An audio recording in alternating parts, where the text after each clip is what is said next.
Thank you for joining us at this late hour for this session. I'm hoping you guys are attending our other CSEP sessions also. And, people who have attended these sessions before may have noted that, we have been discussing some concepts around equity investments in India and, how to handle this and certain topics around that. Today, actually, we'll be moving from the equity side to the debt side of things. So in today's session, what we are trying to cover is basically we'll be touching upon, various ways in which debt can be raised by Indian companies from overseas lenders. So, there are certain inherent advantages in raising debt from an overseas lender because, the larger pool of money that is available there. Plus, in the with the recent events that have taken place in India with respect to, certain issues at a big NBFCs, which created kind of a liquidity crunch, right? So from that perspective, it becomes easier for the and more practical for the Indian borrowers to go and look for these funds from overseas lenders. However, that comes with added compliances because foreign money is coming into India. So there are certain types of restrictions and conditions that have to be followed by the Indian company, and which should be kept in mind while raising any kind of debt from an overseas lender.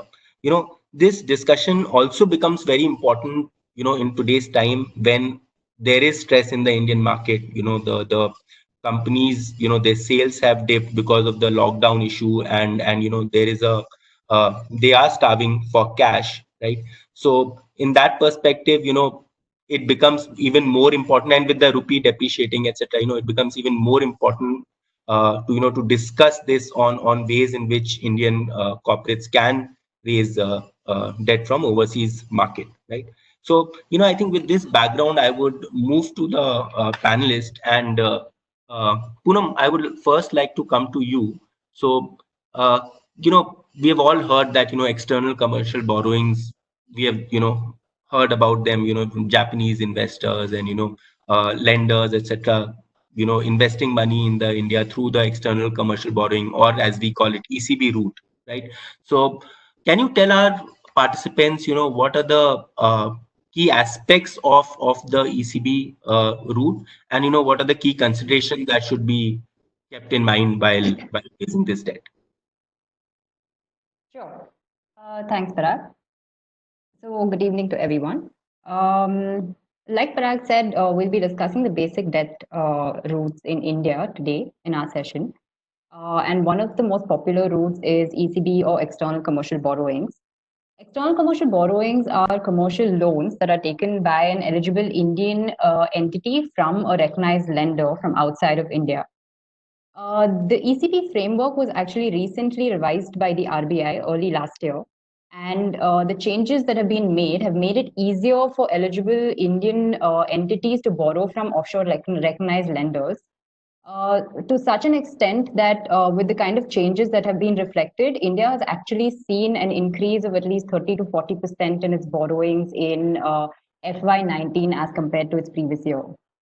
ECB is now governed under the Foreign Exchange Management, Borrowing and Lending Regulations, read along with the Master Directions for ECB and Trade Credit. I will be walking through some of the key aspects of ECB and also drawing a comparison to the earlier regime of ECB so we can appreciate the simplicity of the changes that have been made under the revised regime. Coming to the very structure of ECB, right? Earlier, ECB was divided into three tracks, which was the medium, long, and the rupee-denominated ECB, with each track having a different minimum average maturity period. This has now been revamped and simplified into foreign currency denominated ECB and rupee denominated ECB. The earlier track 1 and track 2 ECBs are now clubbed into foreign currency denominated ECBs. And the earlier track 3, which was the rupee denominated ECB, has been clubbed with masala bonds and has been reformed as rupee denominated ECBs. The various ways in which ECB can be availed of include bank loans, bonds, trade credits, foreign currency convertible bonds, foreign currency exchangeable bonds, and rupee denominated bonds or masala bonds as we locally know it. The persons that are eligible to borrow under the ECB framework has been expanded and has now been and now includes all entities that are eligible to receive foreign direct investment. Entities such as registered not-for-profits, trusts, societies engaged in microfinance activities are also permitted to receive ECBs now. While the erstwhile regulations were restrictive on who could borrow ECBs, this is a big change that has taken place under the new regime, which has given impetus to Indian corporates to borrow from foreign lenders. One of the other changes that we have noticed is that there used to be a specific permission that was required for real estate investment trusts and infrastructure investment trusts for ECB. This has now been removed since ECB is permitted in all such entities. This makes it simpler because it's also covered under non-debt instrument under your non-debt instrument regulations. Another question that we usually see is whether LLPs can avail of ECB. While the FDI policy provides for foreign investment in limited liability partnerships, subject to the fact that it is under the automatic route and has no FDI linked performance conditions, the FAQs that were released by the RBI as of May 2020 to 2019 have clearly stated that LLPs cannot avail of ECBs. Let's come to who can be the recognized lenders under the ECB regime. A recognized lender should be a resident of an FATF or an ISCO compliant country. FATF is the Financial Action Task Force, which combats money laundering, and a recognized lender should be a resident of either of these two compliant countries. In case the lender is an individual, an individual can be a recognized lender only so long as they are foreign equity holders or they have subscribed to listed bonds abroad. Now, who is a foreign equity holder? A foreign equity holder is an individual who holds a minimum of 25% direct equity holding or 51% of indirect equity holding in the company. It must also be noted that foreign branches or subsidiaries of Indian banks are permitted as recognized lenders for the purposes of foreign currency ECB only. One of the important aspects of how ECB is understood is through the concept of MAMP, which actually provides for the time period within which ECB has to be returned. MAMP, or the minimum average maturity period, is generally 3 years under the ECB framework. However, there are certain specific categories that have been prescribed with differing maturity periods. Manufacturing companies, for instance, can raise ECBs up to 50 million US dollars or its equivalent and will have a minimum average maturity period of 1 year. ECB, when raised from a foreign equity holder for either working capital or general corporate purposes or for repayment of rupee loans, would be for a period of 5 years. In case ECB is raised for working capital, general corporate, or repayment of rupee loans for capital expenditure or for other than capital expenditure, or for on lending by NBFCs for working capital, general corporate, or repayment of rupee loans, this would come under the bracket of 7 to 10 years, depending on the specific use of the borrowing. Speaking of uses, the end use restrictions have been included under the ECB framework. So while the earlier framework had end-use restrictions provided under each track of ECB, which is track 1, track 2, and track 3, this has now been made into a single negative list for which ECB cannot be allowed under foreign currency and Indian denominated ECB. These end-use restrictions include real estate activities, investment in capital markets, equity investments, working capital, general corporate, repayment of rupee loans, or on lending to entities by NBFCs, other than as is permitted with a longer minimum average maturity period, as I just explained. So if you have a longer minimum average maturity period, then these purposes are allowed under the ECB framework. So one of the biggest benefits that Indian corporates have right now is they have been able to tap into offshore debt and use it to manage their borrowing. And this has also been used for resolution of stressed assets to a large extent. But one downside that we have observed is that earlier working capital and general corporate purposes were not restricted under the long-term ECB route and for rupee-denominated bonds. These are now restrictions under for INR for the INR route of ECB. That's one of the downsides of the changes. Let's come to the interest rate at which ECBs can be provided. So there's a concept called all-in cost ceiling, which includes the rate of interest, expenses, charges, guarantee fees, but it does not include withholding tax in Indian denominations. All-in cost ceiling is the cap up to which your rate of interest can go. In case of a foreign denominated ECB, your all-in cost ceiling would be based on a benchmark rate, which would be the LIBOR rate for the prevailing 6 months from the date when you're calculating this rate. So it would be, if you're calculating it in this month, we would be looking at 6 months prior to today. And the date as of the recent 6 months is around the range of 1 to 1.05%, the LIBOR exchange rate, which is the interbank lending rate. So that plus 450 basis points gives you your all-in cost ceiling for foreign currency denominated ECB.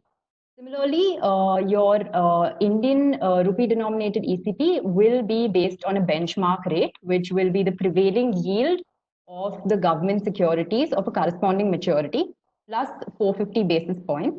That will give you your all-in cost ceiling, above which your rate of interest cannot exceed. One of the benefits of ECB again is that it gives you a much lower rate of interest for borrowings in the market as compared to other modes of borrowing, and also provides you liquidity. So it's also a favorable option for borrowings in the market. The security for raising ECB is ECBs can be secured through various means, such as charge over immovable properties, movable properties, pledge over shares, financial securities, and through issuance of corporate and personal guarantees.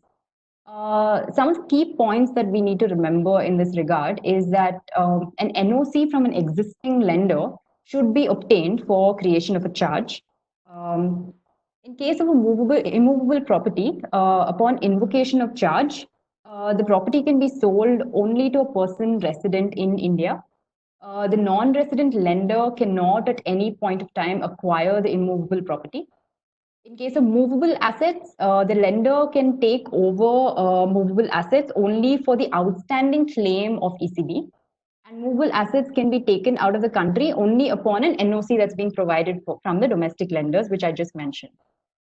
In case of financial securities, a pledge can be created on shares of the promoter held in the borrower or in the domestic associate companies of the borrower. Pledge on other financial securities is also permitted. Any transfer will be subject to the sectoral caps and the pricing guidelines under the FDI policy for the purposes of ECB. Security interest that is created over cash and cash equivalents, including rupee accounts in India, are also permitted. Let's look at to what extent ECB can be raised. Borrowers under the automatic route can raise ECB up to 750 million USD or its equivalent in a financial year under the automatic route. And in case ECB is being raised by a foreign equity holder, the ECB liability to your equity ratio must not exceed 7:1. There's another important concept of a penal interest that can be charged in case of any default or breach of covenants. And this penal interest should not be more than 2% over the contracted rate of interest for the particular ECB that you agree for under your agreement. And this 2% will be calculated outside the all-in cost ceiling. One of the last points that I wanted to touch upon is that conversion of ECB into equity is permitted under the ECB regulation, subject, however, to the FDI policy. being that it should be under a permissible sector, which is automatic route. The pricing guidelines need to be followed, and also the reporting requirements in case of either a partial or a complete conversion of ECB needs to be complied with. Over to you, Parag. That was very helpful. And I think Lakshit has asked a question that are investments in unlisted securities considered investments in capital markets for the purpose of the ECB end use restrictions? So no, but in addition to restriction on investment in capital markets, there's also an end use restriction on making any equity investment from the ECB proceeds. So your unlisted securities will actually get covered there.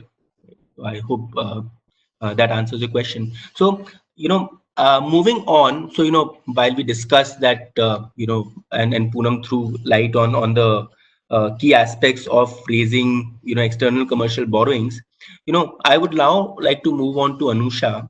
And so, Anusha, apart from, ECBs, we've also, done a lot of transactions, and, there's been news in the market on FPIs also investing in the debt through the NCD route. So can you throw some light on the key aspects of NCD investments by FPIs? Sure, Parag. So another lucrative investment route that has opened up recently is NCDs being subscribed to by FPIs.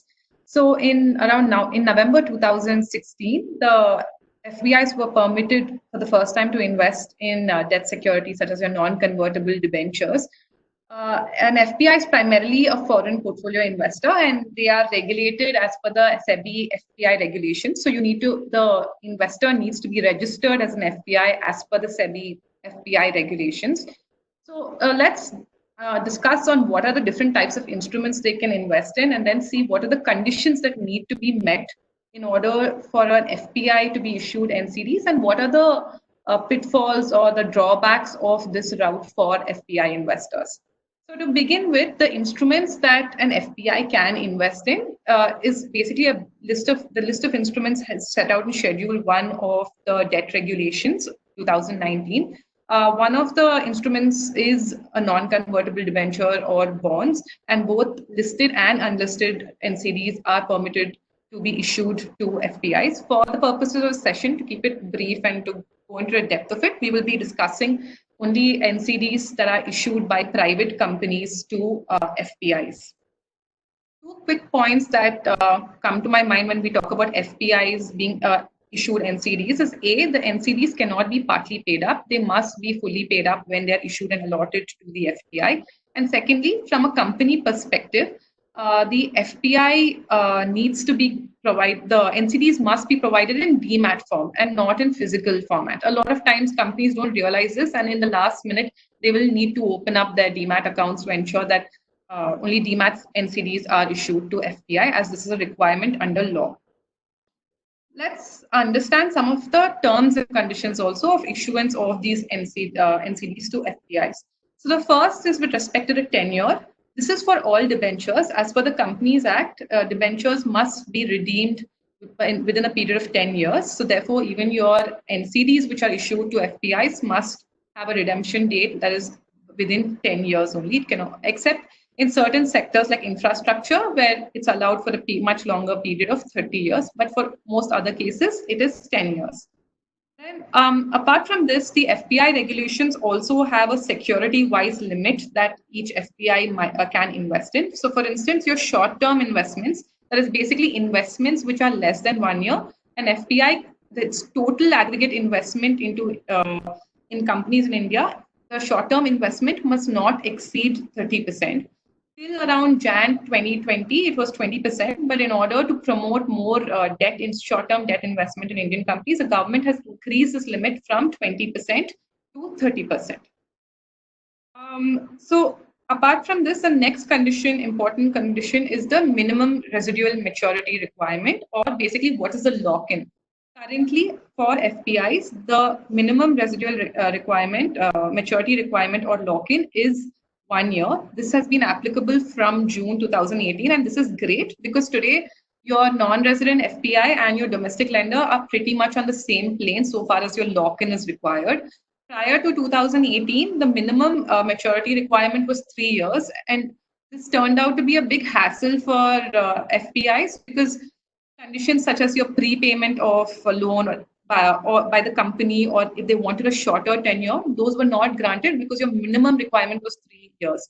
So therefore, even if a company had raised NCDs from many domestic and foreign players, and even if one foreign player was there, then the conditions of prepayment were restricted because of this minimum maturity requirement. But keeping in mind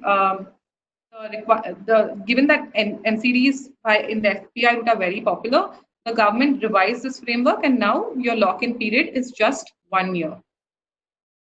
The other benefits of the FPI framework are with respect to the interest rate. Currently, there is no law which governs what the applicable interest rate is. As Poonam had mentioned, under the ECB guidelines, there are restrictions on what your interest rate can be when you avail ECB. Whereas the same is not there for NCDs issued to FPIs, and therefore the borrower and the borrowing company and the FPI can mutually decide what the investment rate would be for the investment, keeping in mind the tax and other issues. Similarly, even with respect to end use, for an unlisted NCD, end use restrictions are limited to no investment in your real estate sector or in making any purchasing any capital market instruments or purchasing any land. Whereas for your listed NCDs, there are no end use restrictions. This is again one more point as to why NCDs are favorable instrument for overseas investors. Now, while I have dealt with the conditions and what are all the positives, there is one negative aspect of why, which makes the FPI route for FPI route for issuing NCDs to FPI investors a bit difficult.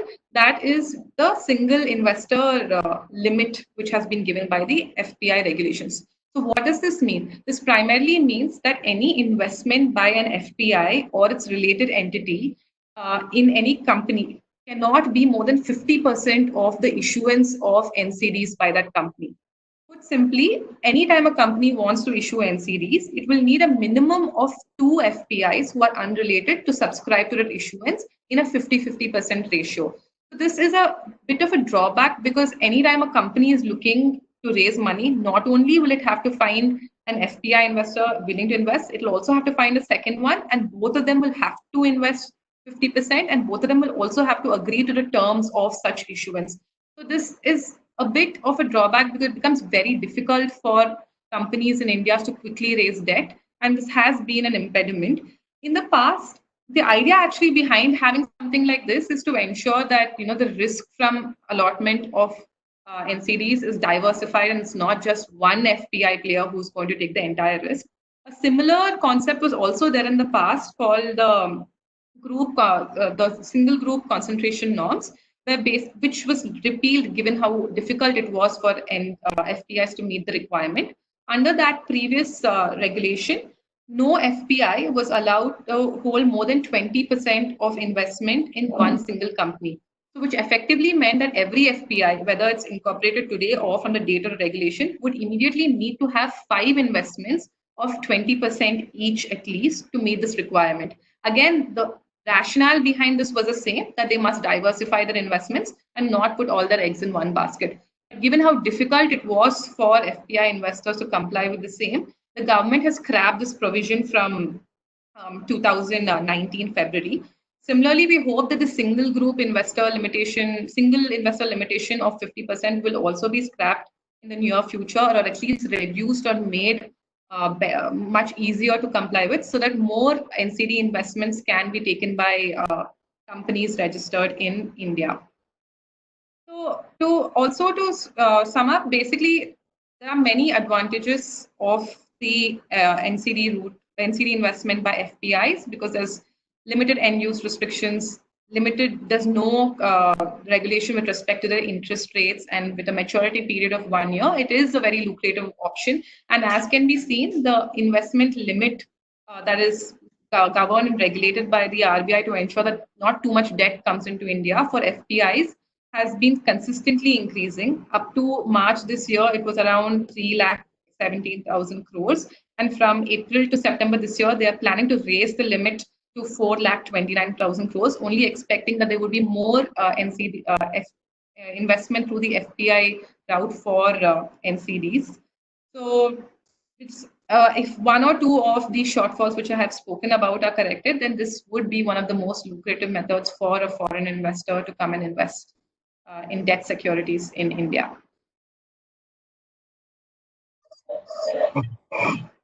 Anusha. So I'll continue with you. Thanks for explaining the whole FPI, investment in NCDs. We have also seen that, RBI came out with a special scheme called the voluntary retention route, with respect to the FPIs and their investment in the debt sector. Can you discuss briefly on what is this VRR scheme that was proposed by RBI? Sure, Parag. So recently, this is a very new route which has come out in 2019 called the voluntary retention route, where basically the pitfalls which I had mentioned earlier, right, of having at least two FPIs subscribing to 50% of the investment are corrected. So this VRR route basically takes away your minimum residuary maturity requirement, your concentration, single group concentration norms and limits, and instead provides a separate channels for FPIs to invest. And the idea behind this channel is to ensure that there's a lesser regulatory framework for FPIs who want to invest in debt securities in India. And they do have different set of guidelines. But the idea is to ensure that it's relaxed to some extent so that more FPI investment can be received in India. This can also be seen as an answer, so to speak, for the limitations in the other route. So I'll just quickly go over what the different the conditions that need to be met for one to be eligible under the VRR route, and also take you through the process of how this route has been performing since it's been opened up last year.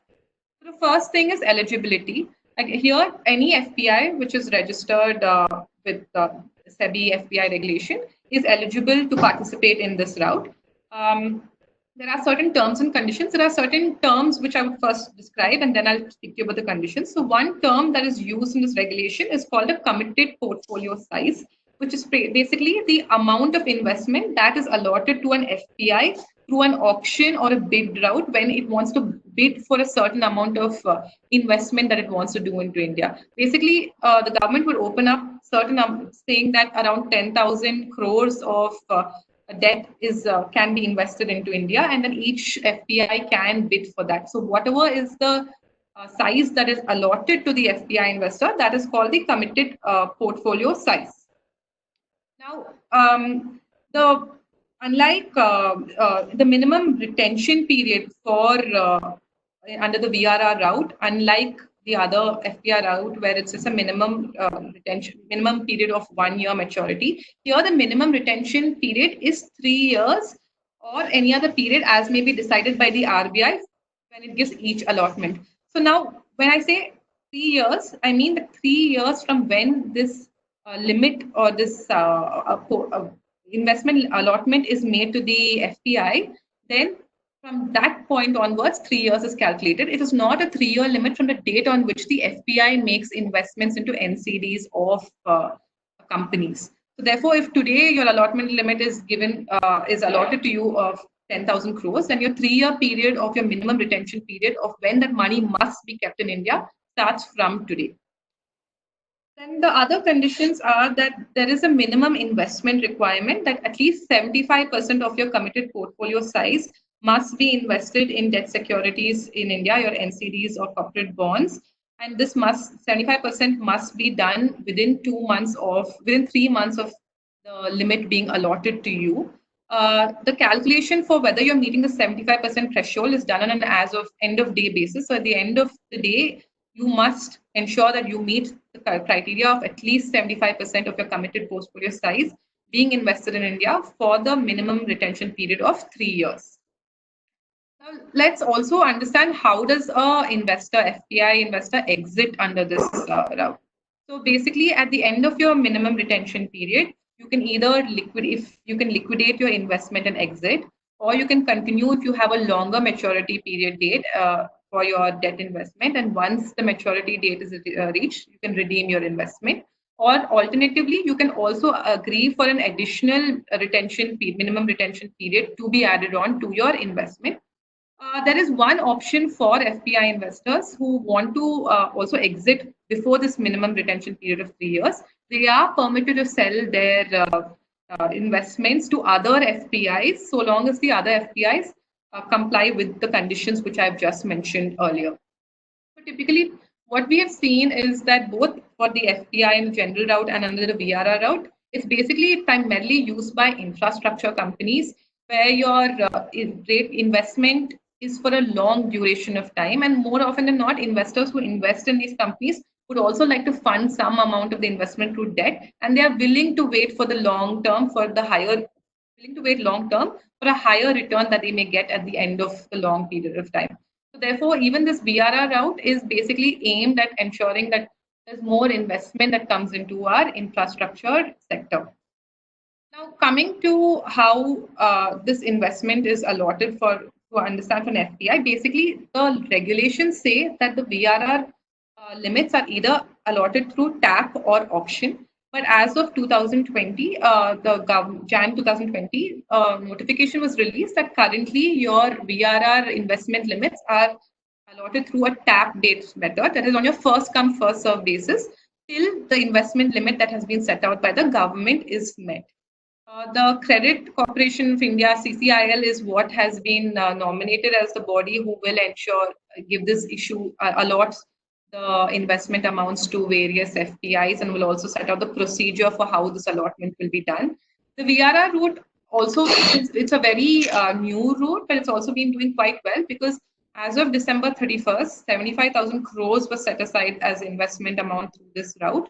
But now, just a couple of months ago, they have doubled this limit to 1,50,000 crores, and around 54,300 crores has already been utilized under this route. So it would be interesting to see that what FPI investors would prefer now, whether they would prefer to go under the FPI general investment route or the VRR route, and see how this plays out. And perhaps the government can tweak the regulations for either of these two regimes based on how different foreign portfolio investors are looking at them. Thank you, Nusha. I think we are getting some questions around the tax impact. So, I will move to our tax expert, Maya. But, before moving on to Maya, just couple of thoughts here. So, as we have seen that there are a lot of restrictions on ECB, in terms of minimum maturity period for various routes, the interest that can be charged with respect to an ECB route, while some of these restrictions are not there for an FPI. But if you see the pool of investors, that is available to raise an ECB is much larger, because they just have to be an entity in the FATF or ISCO compliant country, as opposed to the FPI route where they need to have a SEBI registration as an foreign portfolio investor.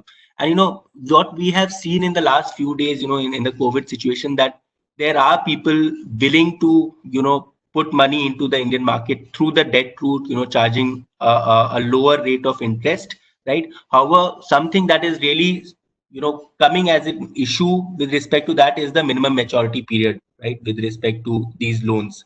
So it may be possible or good for the government to look at relaxing some of these conditions in these times when because a large number of our gig workers or MSMEs in today's time are staffed for cash because of delay in salary or non-payment of salary.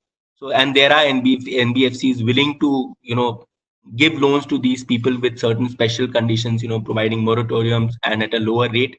However, they need to get cash at the back end in order to provide this. So it may be a good time for the government to relax some of these conditions with respect to ECB. Right? Okay. Now, considering that we have discussed the various routes of making debt investments in India, Maya, can you please tell us what are the domestic tax consequences for the investors that they should keep in mind while making these investments? Thanks, Parag. So I think there are tax is an important aspect, and there are several different points I will touch upon quickly in the interest of time and not get too much into the details. So just to give a broad background, over the last few years, apart from just um sorry, is my voice clear now to the participants? I think there's some messages. All right, I hope this is better. So in the last few years, the tax policy has also been trying to deepen the bond market by giving low withholding rates on interest income to certain kinds of debt investments. So to start off with the domestic tax rates, right? I mean, the kinds of way the income can be categorized when you're looking at debt transactions is either as business income if the entity giving it is dealing with it as a business, but more likely that it is taxed as interest income under income from other sources. So the domestic tax rates technically can go up to all the way up to 40% for a foreign party that is providing the loan, or who's doing the debt investment. But for specifically for the FPI routes and the ECB routes, which are the more popular routes, there are specific, like I said, the authorities have tried to have a lower interest rate cap, and this is under Section 194 LC and LD of the Income Tax Act, where subject to certain conditions, the loans or the interest paid on money taken as loans under these routes are subject to a 5% interest rate. Of course, otherwise, under the Income Tax Act, the rate is 20%, but it can come down to 5% subject to fulfillment of these conditions. A couple of these conditions include that the rate of interest on these loans should not be beyond what the government has notified, and also the loan or the interest amount should be payable by 2023 in some cases, and in some cases the loan should be taken before 2023. So this window has been extended year on year in the Finance Act as and when it comes up for renewal. But so this is on the tax rates on interest income. So to quickly summarize, it can be go up to 40%, but typically 20% for FPI and ECBs, and can come down to 5% subject to certain conditions, as I mentioned. Now, some of the other things that are important under domestic law, and I already see some questions on treaty aspects and international law aspects. We will be dealing with that later. But specifically under domestic law, to complete what other considerations need to be kept in mind, we have the cap on thinly capped structures. So a thin cap structure is one where, because of the ability to get an interest deduction for any interest paid, there is an incentive to capitalize companies using more debt instead of using equity. So, but to prevent having a very thinly capped structure or pumping too much debt into the company, we have a section where the interest income on related party loans is capped at 30% of the EBITDA.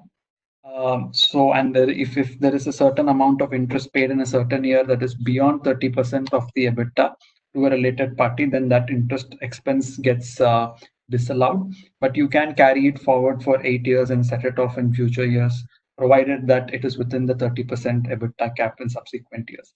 So that's something that in related party transactions to ensure that there is no abuse of the the debt instrument that's been put in recent years pursuant to discussions at the OECD level as part of the BEPS project. One other concern could also be on the transfer pricing in related party loans, which is basically that the interest amount, etc., should be at arm's length. While there has been recent uptick in these kind of cases, or the arm's length pricing being challenged because of developments around the world as well. Specifically in Australia, there was the Chevron case a couple of years back, where loans that were given between related parties the interest amount was seen to be excessive or beyond what the arm's length criteria was. And while historically that could have been justified as being at arm's length, what the court came up with a new reasoning is that you can't really compare a related party in the same situation in that case as an unrelated party, because being in the group structure, there is certainty to some extent that the loan will actually be paid back, and the companies didn't take a security in that case, which could have brought the interest rate down. So these kind of rulings around the world are also finding influence on domestic rulings, and that's something that we need to be cognizant of. The last issue that also comes up often on interest payments under domestic law is the question of withholding. There is an issue, sometimes there are issues raised around at what point in time should the withholding be done in terms of interest payment. Should it be at the time of accrual? Should it be at the time of actual payment? So that's another thing where, if the accrual is done on a year-on-year basis, but the payment is done at a later point in time, and if, let's say, there is an investment of an NCD by an offshore, investor, then the question is, before the payment is actually made, what happens if the instruments are transferred, and at what point in time the withholding should be done. So these issues do come up under domestic law, and with that, I hand it over back to Parag. Yeah, that was very helpful, and I think it answers the questions that our panelists had regarding the tax treatment of these investments, right? Okay, so Anusha, I would come back to you again. So while we have discussed pure play debt instruments like ECB or instruments like NCDs, we also note that there are certain hybrid instruments that can be used for the purposes of debt. Can you briefly touch upon those as well? Sure, Parag.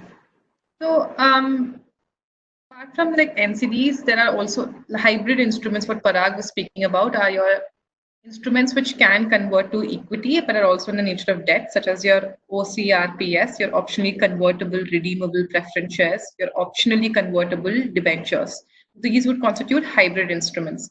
So now, under the foreign exchange laws of India, an FVCI investor, which is your foreign venture capital investor, is permitted to be issued any securities as per the FEMA non-debt rules.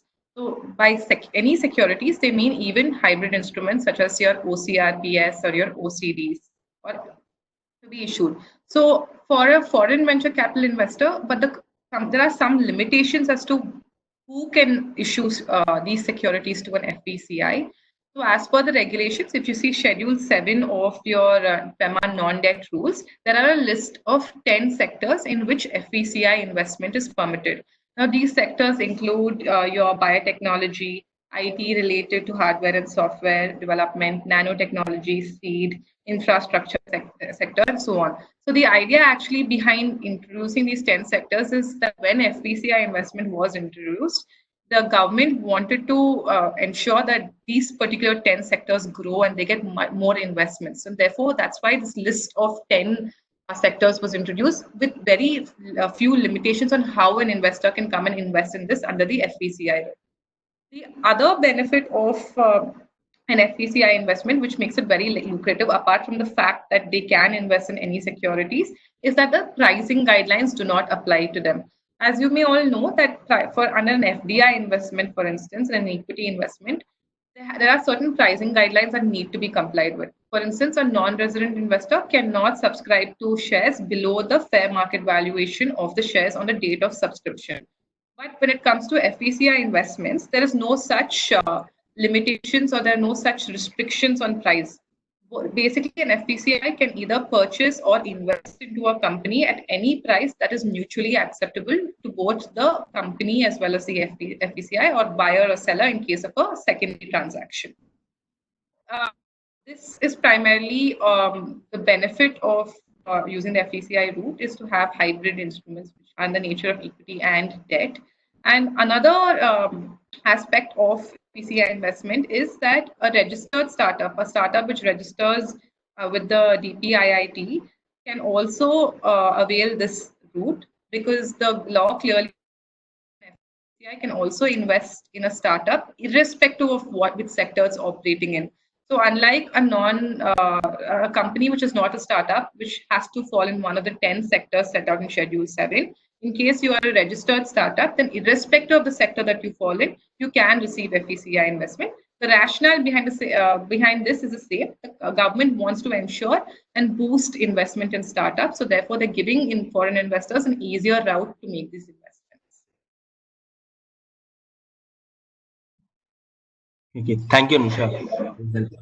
So I think we are short of time, so I would finally one last time come to Maya again.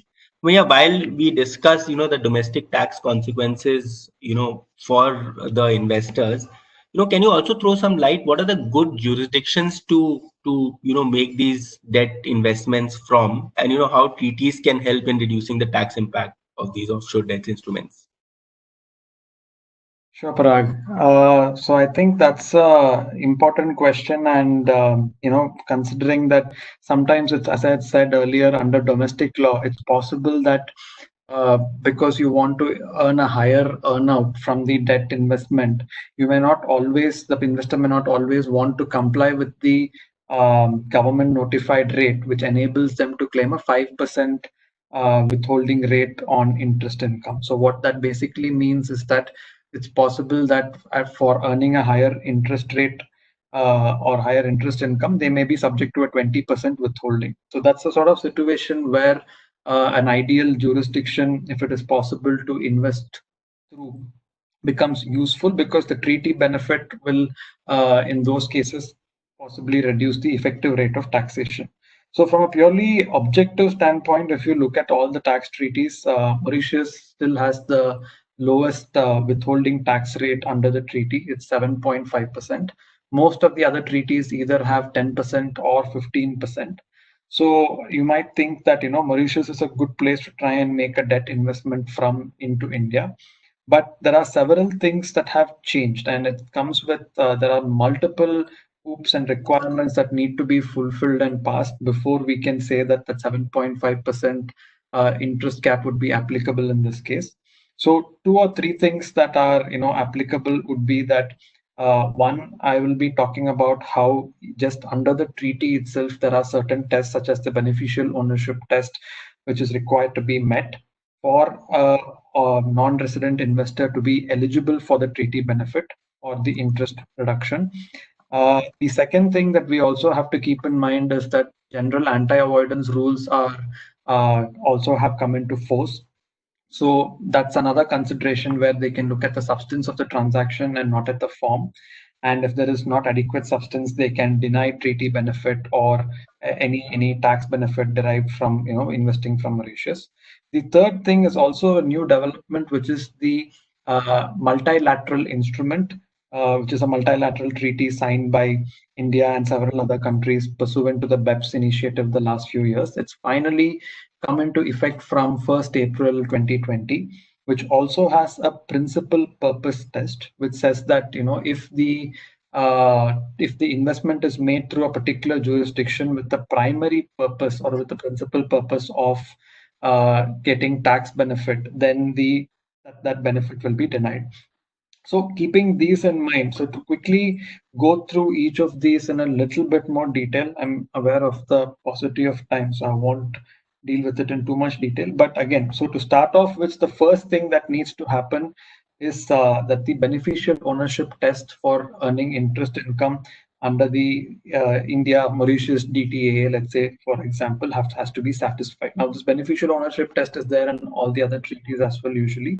What this means is that the recipient of the interest income has to be the beneficial owner of the income. And this has been interpreted in several case laws around the world. There are OECD commentaries on it, which broadly state that so long as the receiving party has some element of control over disposal of the interest income, they should be considered a beneficial owner. Now, this control could be in terms of timing or when they have to further repatriate it upwards or further redeploying it for other purposes, or as so long as there are no restrictions on how they can dispose that money, we can usually show that they are the beneficial owner of that income. In fact, recently there was a actual client matter where we had to defend a beneficial ownership claim in front of the ITAT, and this was an investment that had come in from Cyprus, and that was denied by the tax authority, saying that the entity was not the beneficial owner. And the fact pattern was basically that the claims of the tax authorities typically is that it was a back-to-back transaction, and therefore the entity in between is just interposed and is not the beneficial owner.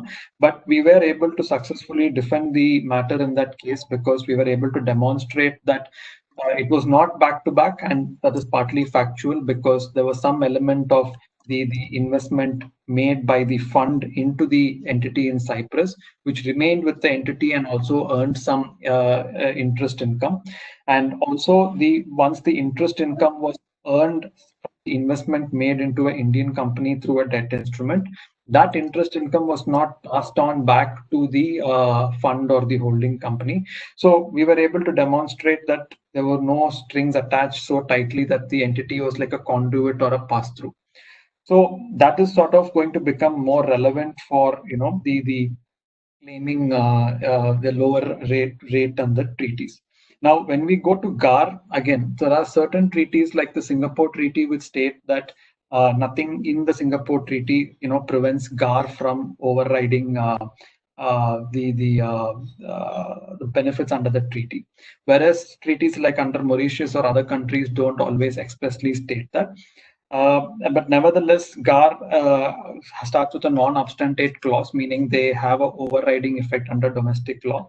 And what under GAR is caught is if it is a avoidance, if it is a transaction that is designed with the primary purpose of claiming a tax benefit, and if that is the main reason why that transaction is undertaken, then GAR will apply and they can look at the series of steps, etc., and see that there is no reason for doing this other than tax benefit. So these are also considerations that we need to keep in mind, that if there is a investment that is debt investment coming through Mauritius, we have to ensure that there is adequate substance or a commercial rationale for doing it, which is why in a pooling kind of situation, when we're setting up a fund, Mauritius works great as a pooling jurisdiction when investors are all around the world. That offers sufficient commercial justification for doing that, arguably. So debt funds and investments seem to be thriving in Mauritius as a consequence. On the MLI, which has recently come into force, there is a slight difference between the MLI PPT, the principal purpose test, and the test under GAR.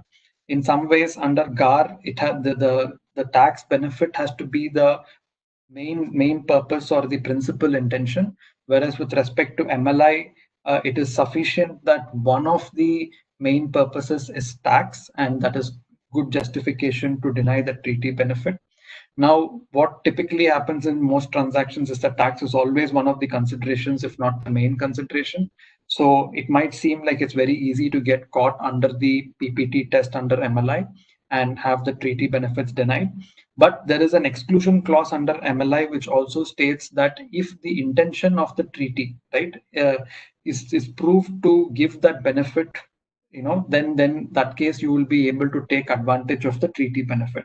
So the question will then come down to whether the treaty intended for a party to get the treaty benefit or not. And the argument that we can possibly make is that if you satisfy the beneficial ownership test, that should count towards satisfying the PPT test as well, because you're satisfying the intention of the treaty by being a beneficial owner. But of course, this is all untested waters, and I think compared to GAR under MLI, the authorities have wider discretion to raise the MLI arguments, because under GAR there is a committee which has to approve the raising of GAR grounds to deny treaty benefits or tax benefit. Now, one other thing that I would also want to say is that and as has been pointed by someone on the panel, I was coming to that eventually, which is that Having said all of this, I was using Mauritius as an example because it had the most beneficial tax rate today when it comes to interest. But the MLI is technically, while the Mauritian government has signed the MLI, they haven't notified the India MLI DTA as a covered tax treaty. So to give you a quick understanding of how MLI works is once two countries sign the MLI, they also go through a process where they have to decide which of their treaties is covered by the MLI. And both countries have to tick the same treaty for it to be applicable. So while India has said the MLI will apply to the Mauritius treaty, Mauritius has not said it. So as of today, all this MLI, the requirements do not apply to the Mauritius treaty. But having said that, because Mauritius has signed the MLI, this test is one of the minimum standards, which means that both the countries have to probably bilaterally negotiate and bring in these standards, or Mauritius will have to notify the Indian treaty going forward at some point in time. So these tests will still be relevant going forward. Thank you, Maya. I think we are short of time, so we also wanted to cover briefly there's a regime, separate ECB regime for startups, but I don't think we have time for that. So if anyone has question around that, if any startup is here and they want to ask questions around raising ECB, we'll be happy to answer it offline. So with this limited time, I will just take up few questions. So Poonam, there is a question around if you convert ECB into equity, do you need to comply with the provisions of the Companies Act? Thanks, Parag.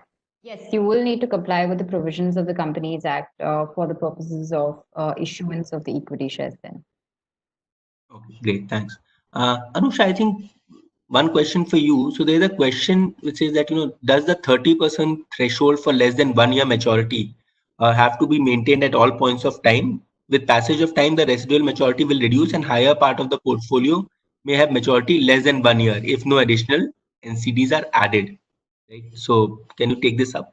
Sure. Just to correct myself, it's not that you need to have 30% threshold that needs to be met for all your short-term investments of less than 1 year. You can only have up to 30% of such short-term investments in your debt portfolio if you're an FPI.